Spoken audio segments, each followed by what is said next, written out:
نے فرمایا ہے جو سورت واقعہ پڑھے اسے فاقہ نہیں آتا.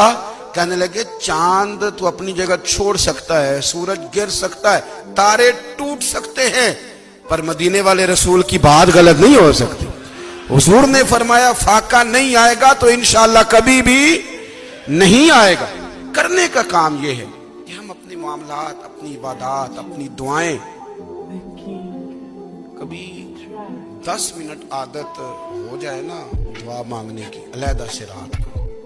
حضور نے فرمایا جو فرض نماز کے بعد دعا مانگے اللہ اس کی قبول کر لیتا ہے. نبی پاک صلی اللہ تعالی علیہ وسلم نے فرمایا اللہ مسافر کی دعا قبول فرماتا ہے. حضور نے فرمایا اللہ مظلوم کی دعا قبول فرماتا ہے. حضور نے فرمایا بیمار سے دعا کراؤ اللہ اس کی دعا قبول فرماتا ہے.